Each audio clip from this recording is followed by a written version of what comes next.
Assalamualaikum warahmatullahi wabarakatuh. Berjumpa kembali dengan saya Andi Arsyad Sopati, calon guru penggerak angkatan 8 dari SMP Budi Cendekia Islamic School.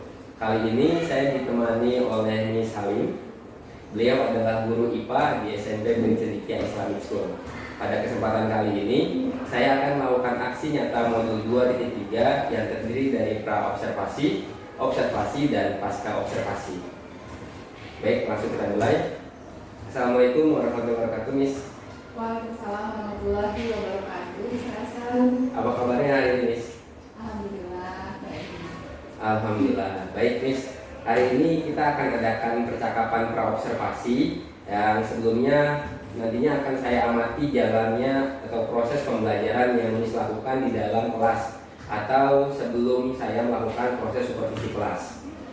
Tujuan diadakannya pra-supervisi atau yang kali ini kita lakukan adalah untuk mengetahui dan juga mengevaluasi jalannya proses pembelajaran yang Miss lakukan. Percakapan observasi ini adalah sebagai persiapan awal sebelum nanti Miss melakukan kegiatan pembelajaran agar lebih siap dan lebih percaya diri sehingga memberikan pembelajaran yang terbaik bagi murid. Baik, Miss, terkait pembelajaran yang akan Miss lakukan di kelas, apa tujuan pembelajaran yang ingin Miss Halim capai? Pertama saya akan mengajar di kelas 7, kebetulan dengan materinya adalah masa jenis. Nah, masa jenis ini saya ingin anak-anak agar tujuan pembelajaran ini dapat mengetahui bagaimana cara menghitung masa jenis dengan baik pada benda padat. Kemudian yang kedua itu bagaimana cara mengidentifikasi benda kerapatan benda cair pada setiap zat cair yang berbeda. Oke, baik, Miss. Jadi tujuan pembelajaran yang Miss Halim buat tadi adalah menghitung dan mengidentifikasi kerapatan masa jenis benda cair dan juga yang benda padat ya, Miss ya. Iya, betul. Selanjutnya terkait area pengembangannya, Miss. Bagaimana area pengembangan yang ingin Miss capai atau lakukan saat pembelajaran nanti? Ya, ada beberapa area pengembangan yang ingin saya lakukan, yang ingin saya terapkan. Yang pertama itu area pengembangan dari segi pengetahuan. Saya ingin anak-anak itu bisa paham dengan sebuah konsep kerapatan masa jenis dengan cara mereka menggali konsepnya sendiri, mengetahui bagaimana kerapatan itu,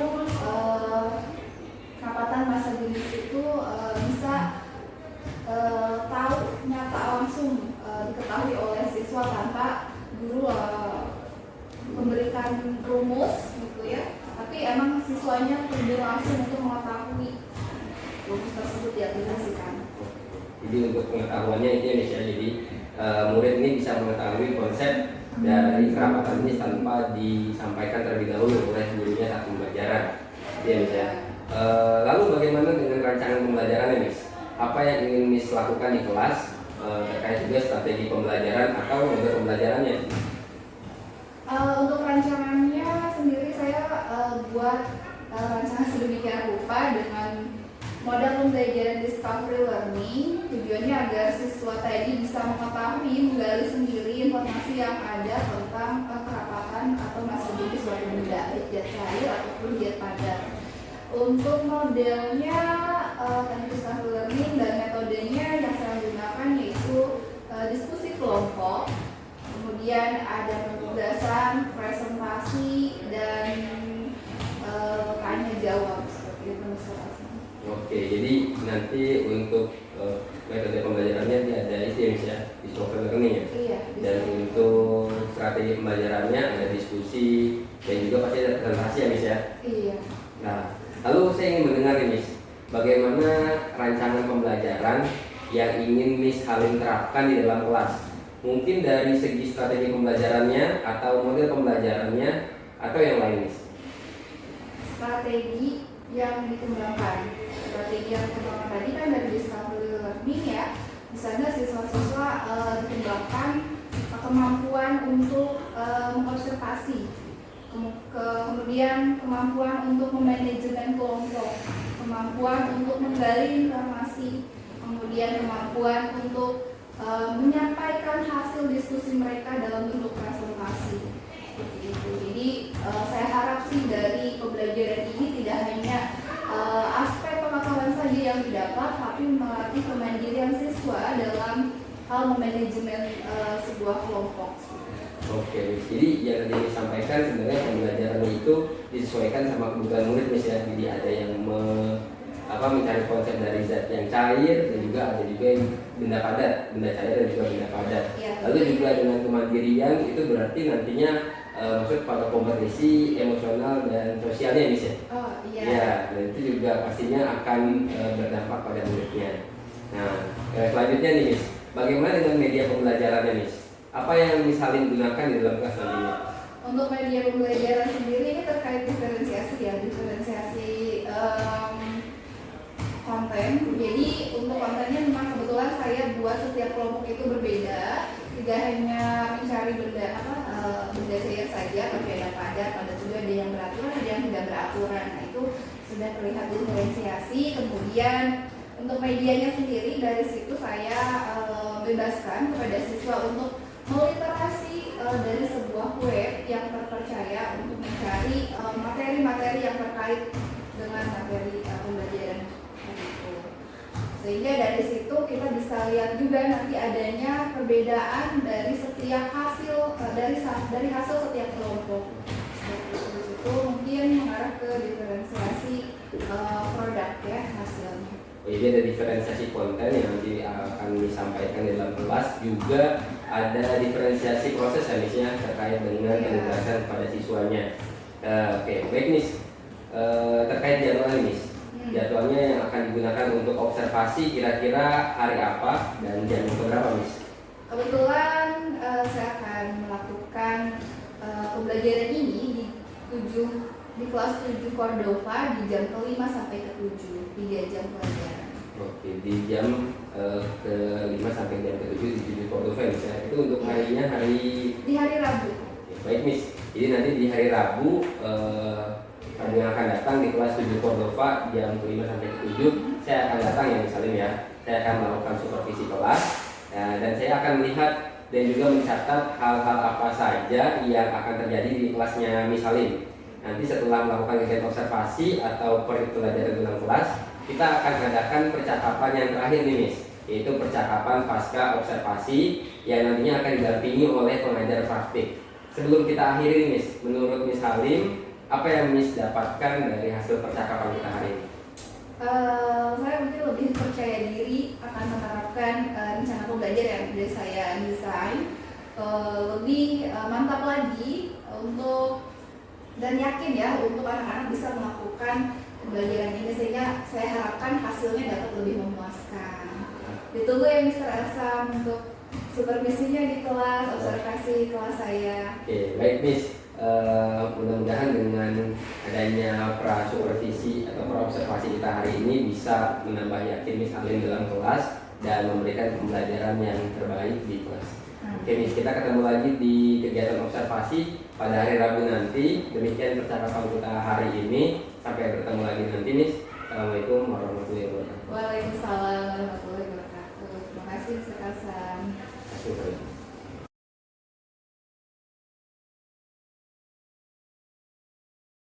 Assalamualaikum warahmatullahi wabarakatuh.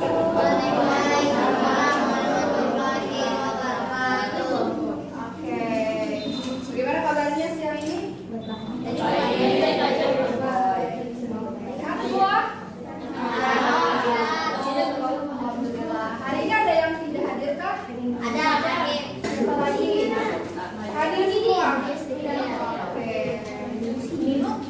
Sebelumnya kita minggu lalu sudah belajar tentang perubahan wujud. Masih ada yang ingat perubahan wujud gas itu apa aja? Beku, kalau beku apa? Dari cair ke padat. Cair ke Padat. lalu ada lagi? Cair. Cair dari apa Kak? Padat ke cair. Padat ke cair terus menguap. Kalau menguap berarti Cair ke air ke gas. Oke. Ini masih ada hubungannya kaitannya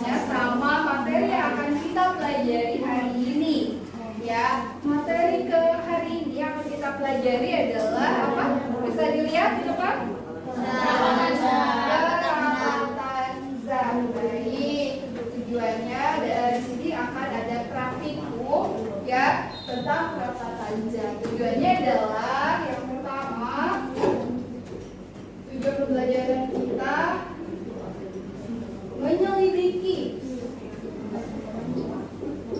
kerapatan zat. Ada dua nih zatnya ya, zat padat dan zat cair. Oke.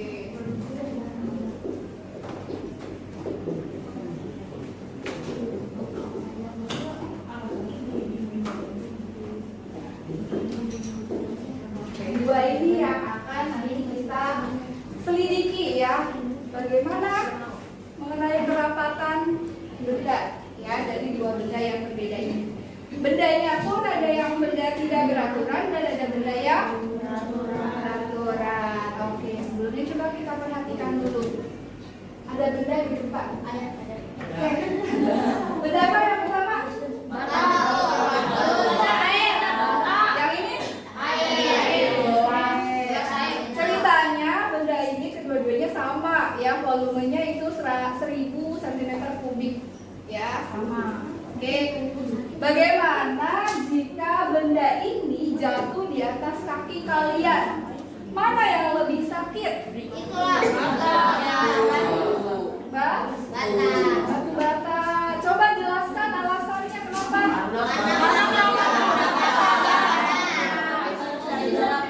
Oke, masa jenisnya lebih berat. Kok udah tahu apa masa jenisnya lebih berat? Ya, tapi kan sama.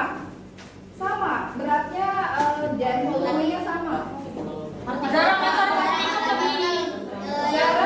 partikel lebih rapat dibandingkan cair. Ya, betul sekali. Jadi partikel solid substansi itu lebih rapat dibandingkan yang cair. Maka dari itu kalau mengenai atau jatuh di atas kaki kita akan lebih sakit. Oke. Baik, kita langsung saja. Bagaimana nih caranya menghitung volume benda seperti ini? Ini benda beraturan atau tidak beraturan? Contohnya dibawakan seperti ini ya. Apa ini? Batu. Coba kalau pakai rumusnya apa yang dipakai nih? Batu. Oke, itu berkaitan dengan hukum Archimedes eksperimen ya, kita buat eksperimen. Sekarang kita selidiki yang tadi awal Miss jelaskan, tujuannya dalam menyelidiki kerapatan zat padat dan zat cair. Sudah dibagi kelompok? Kelompok? Oke, Miss buat dua percobaan yang berbeda. Nanti di akhir kalian ada sesi presentasi ya. Silakan kalian temukan data hasil percobaan lalu presentasikan. Ya, ngobrol. Ya, lalu dipresentasikan ke depan. Ya, silakan bisa diambil. Oke, ini saja. Kursinya ini.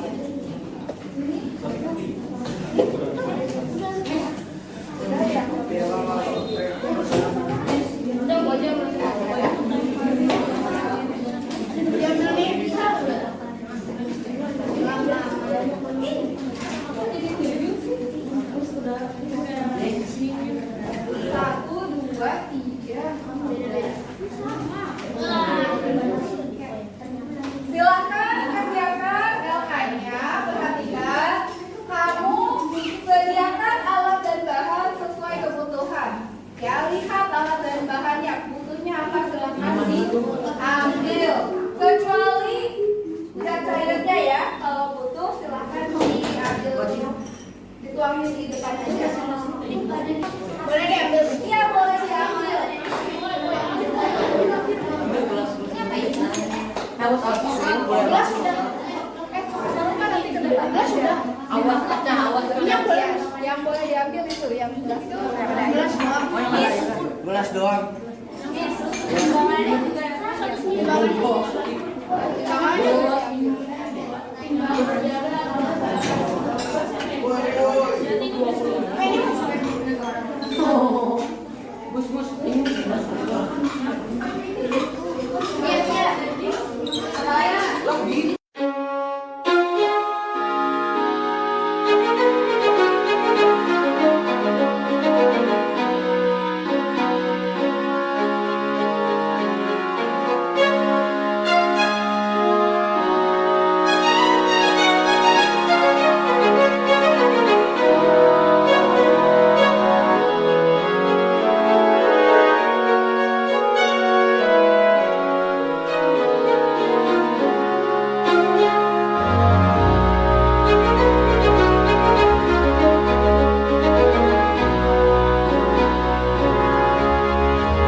bilang aja satu. Kita dari kelompok 1 Memperhatikan dengan bahasa Indonesia.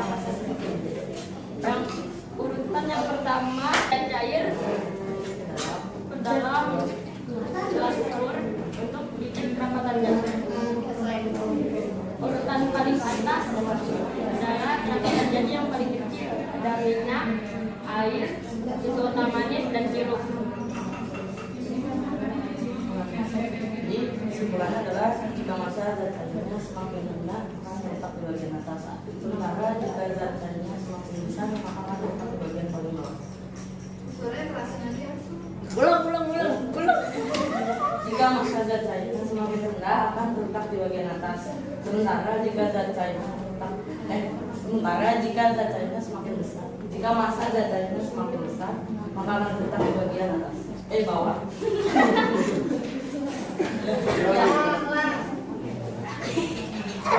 Jika massa zat cairnya semakin rendah maka akan terletak di bagian atas. Sementara jika massa zat cairnya semakin tinggi maka akan terletak di bagian paling bawah. Dan dari kami terima kasih. Assalamualaikum.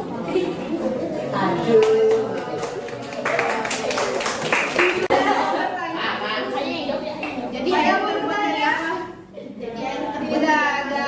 Baik, tadi katanya semakin apa masa jenisnya? Semakin rendah masa jenisnya, maka posisi gatanya berada di atas. Begitu pula kalau semakin besar masa jenis gatanya, maka berada di urutan paling bawah. Oke, coba urutan dari yang terendah sampai yang tertinggi masa jenisnya. Minyak. Apa saja? Minyak, air, terus air, terus susu. Yang terakhir sirup. Oke, itu berkaitan dengan masa jenis ganda. Jadi walaupun sama-sama zat cair, tetapi jika masa jenisnya berbeda, dia akan terpisah. Bisa dipahami semua? Ada pertanyaan? Tidak. Oke, kelompok selanjutnya boleh maju.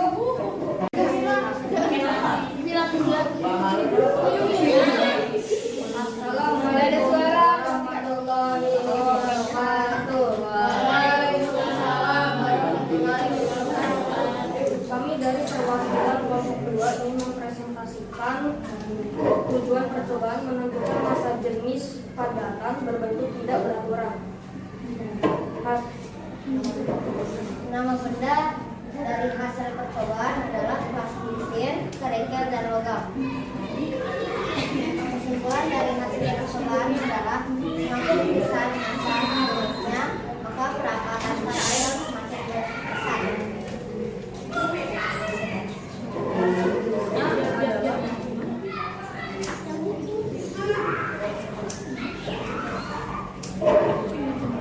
Massa jenis yang paling berat adalah logam.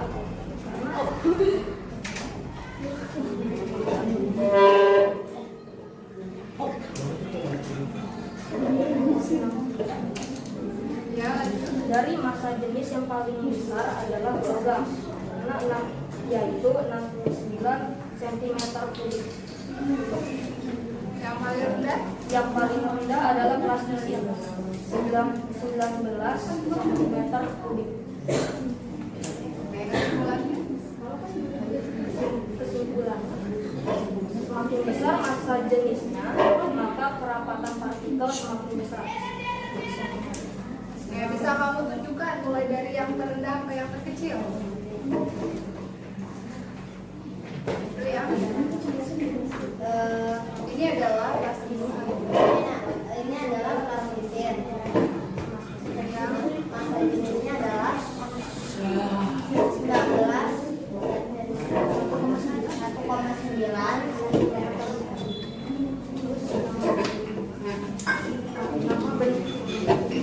Itu apa?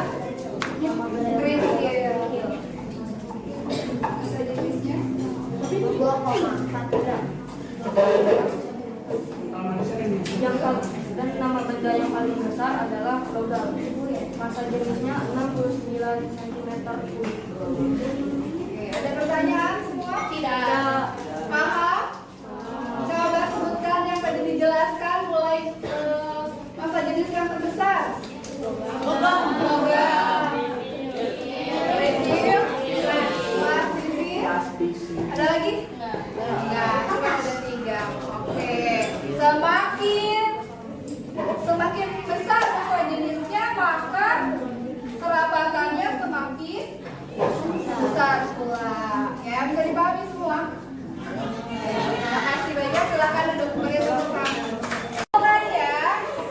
Coba perhatikan dulu kesimpulannya. Hari ini kita sudah menyelidiki dua massa jenis pada zat yang berbeda.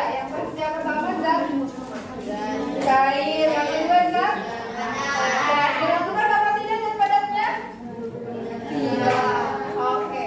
Nah, dari yang zat cair bisa disimpulkan bahwa semakin rendah massa jenisnya maka akan berada di paling atas, sedangkan yang berat massa jenisnya, yang besar massa jenisnya akan berada di paling bawah.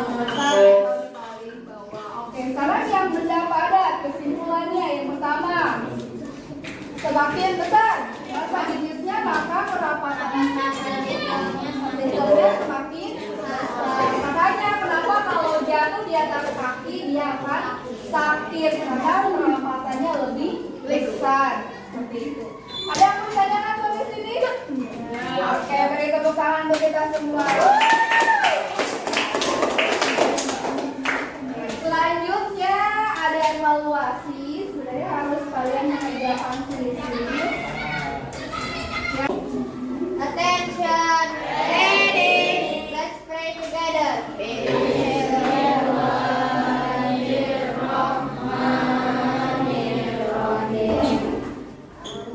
Wal asr.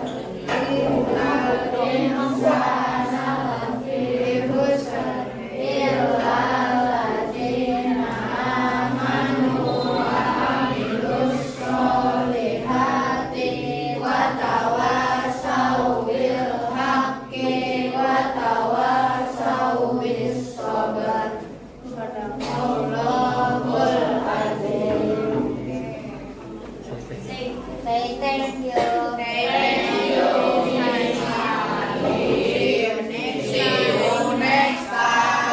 Oke, terima kasih banyak untuk semuanya. Semoga apa yang kita dapat hari ini bisa dimengerti oleh kalian ya, jadi ilmu yang berguna buat kalian. Silakan sekarang kalian boleh pulang secara teratur ya.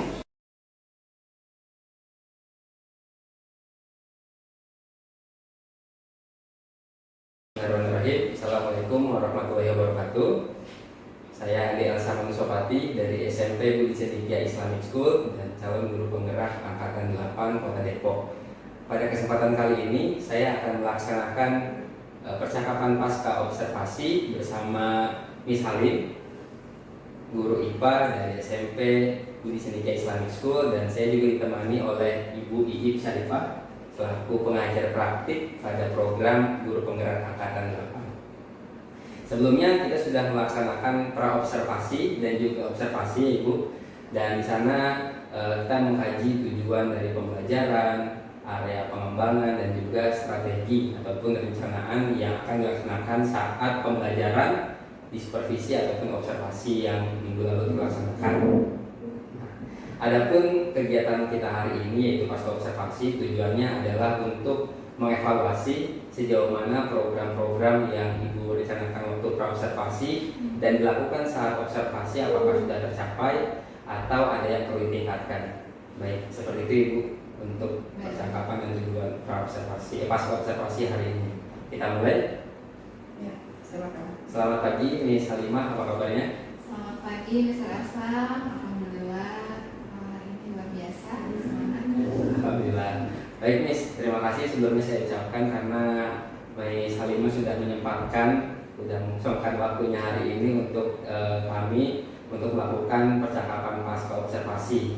Dan di percakapan pasca observasi hari ini saya akan menyampaikan pertanyaan-pertanyaan sederhana Miss terkait apa yang sudah dilakukan saat observasi di kelas kemarin.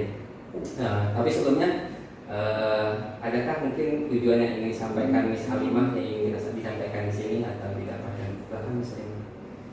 Ya, untuk pasca observasi ini tujuannya adalah saya harap apa yang sudah saya dapatkan kemarin itu bisa saya pertahankan, nilai-nilai positifnya sudah bisa saya kembangkan lagi, dan saya bisa menerapkan hal-hal yang baik itu di seluruh kelas dalam pembelajaran saya. Kemudian ada pun yang masih kurang baik, saya berharap sih ada pemecahan masalah gitu ya dari hal-hal yang belum baik tadi, seperti itu. Baik, Miss Halimah, jadi tujuan dari Miss Halimah pada pasca observasi hari ini adalah ingin menggali lebih dalam ya Miss ya, terkait apa yang sudah baik dan juga apa yang perlu diperbaiki. Gimana nih untuk perasaannya Miss Halim? Ada senang kah atau bagaimana Miss setelah observasi kemarin? Setelah observasi kemarin tentunya sebelum observasi itu kan saya sudah menyiapkan berbagai perangkat media gitu ya yang selaras dengan tujuan yang akan dicapai dalam pembelajaran. Tentunya ketika saya melakukan pembelajaran di kelas dan hal itu tercapai, ada rasa senang yang dicapai gitu ya di dalam hati saya. Ternyata memang yang saya siapkan baik dari rencana PPP, baik dari media dan itu tuh semua bisa terlaksana dengan baik sehingga membuat saya lega gitu ya. Iya.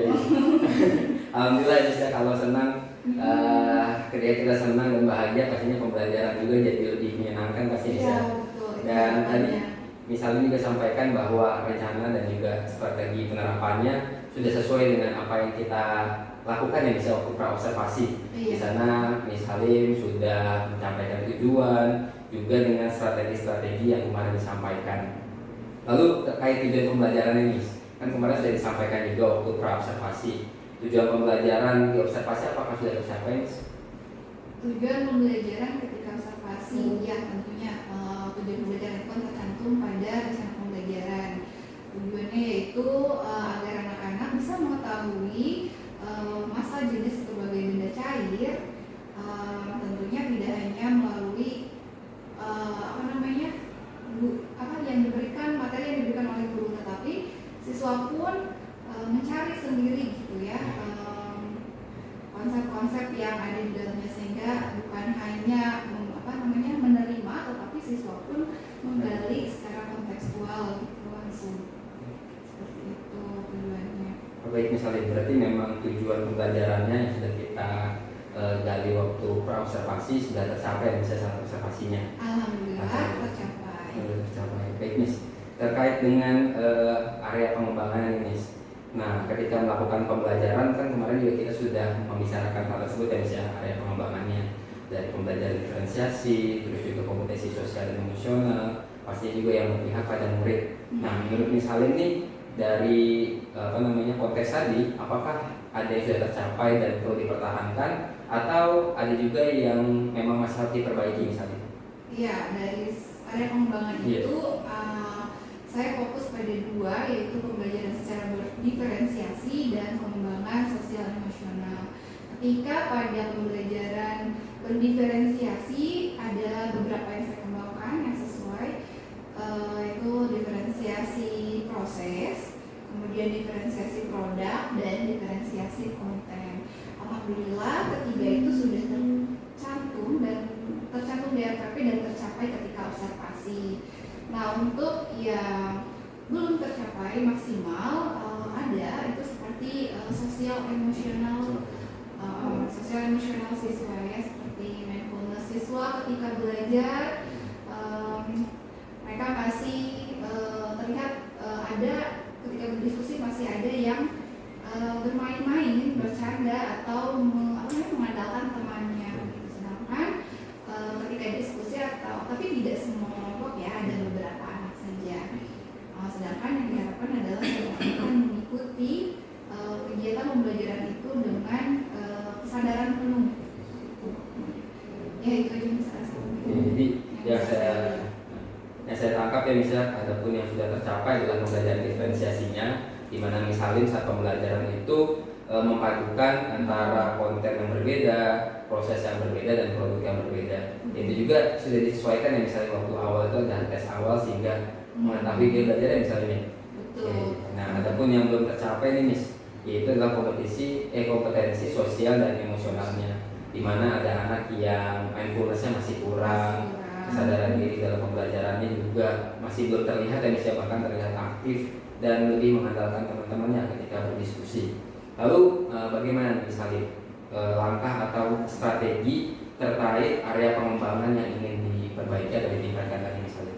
Ya, area pengembangan sosial emosional ini mungkin saya perlu banyak belajar lagi. Mungkin saya akan bertanya, yang dalam waktu dekat ini saya akan bertanya pada teman-teman sejawat yang sama-sama mengajar di kelas tersebut, kemudian berdiskusi dengan tim KKG gitu ya, bagaimana caranya mengatasi hal tersebut, atau saya juga bisa menggali informasi dari pelatihan-pelatihan ya, mungkin yang ada di platform Merdeka Mengajar. Oh, iya. Ya, seperti itu Mas Hasan. Atau saya bisa lihat juga best practice dari teman-teman yang ada, yang sudah di-share di YouTube.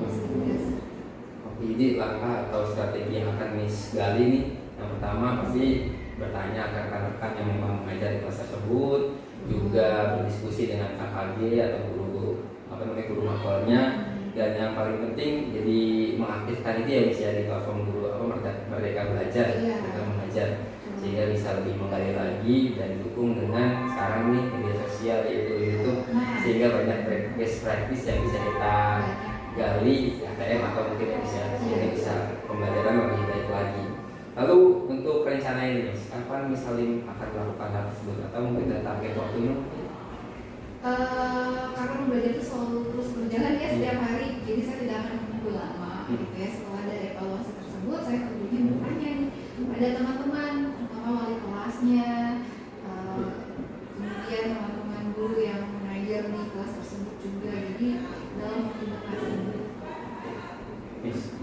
Nah, terkait juga dengan rencana dan juga strategi atau langkah yang tadi Miss Halim sampaikan, kira-kira ada nggak Miss motivasi tertentu atau yang bisa memotivasi Miss Halim atau siapa yang bisa inspirasi Miss Halim terkait dengan kegiatan perbaikan ini Miss? Untuk motivasi bisa dengan saya berdiskusi dengan sekolah, dengan tim manajemen, gitu mungkin yang lebih dulu yang memiliki pengetahuan yang luas yang terkait dengan pengajaran di kelas atau tindakan kelas. Kita sama-sama belajar.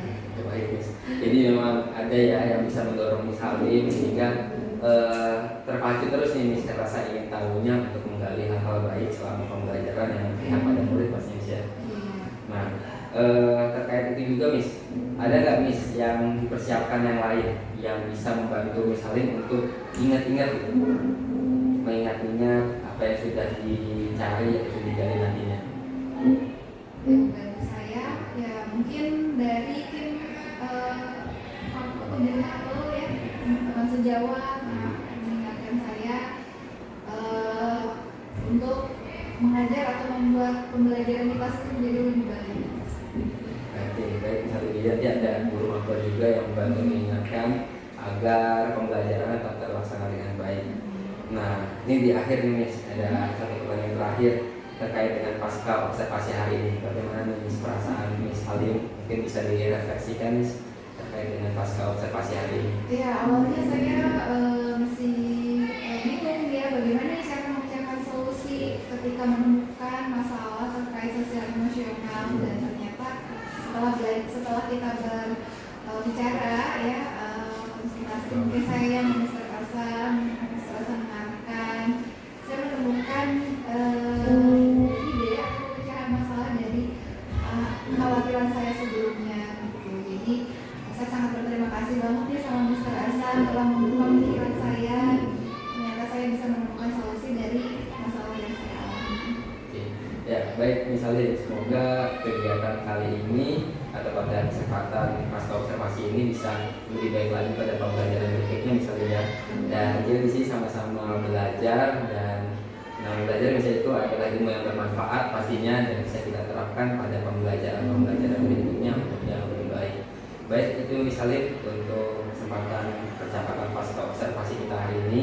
Terima kasih banyak misalnya atas waktunya. Ya. Terima kasih misalnya selanjutnya. Tambahan juga nih buat Miss Halim ya. Tadi udah rinci semua dibahas, dipertanyakan juga dan dijawab oleh Halim ya sama Miss Elsa. Tadinya Bu I mau nanya apakah terkait filosofi KHD, tapi tadi di akhir Miss Halim sudah ini ya bahwa Mr. Esam salah satu bagian dari inspirasi Islam juga. Artinya bahwa kegiatan ini adalah memang harus dirasakan oleh Miss Halim bahwa ini adalah sebuah program guru penggerak di mana nanti akan merambah ke seluruh guru. Programnya pemerintah yang harus secara bertahap akan disebarkan ke seluruh guru, dan materi ini harus dirasakan juga tidak hanya Mr. Elsa, tapi semuanya, terutama dalam rangkaian-rangkaian modul yang sudah dipelajari oleh Mr. Elsa, baik itu dari filosofi yang paling utama di awal-awal itu adalah filosofi Ki Hajar Dewantara, bahwa kita harus mengabdi, menghamba kepada anak, memprioritaskan skala prioritas itu kepada anak. Jangan sampai anak itu diborgol oleh kita yang punya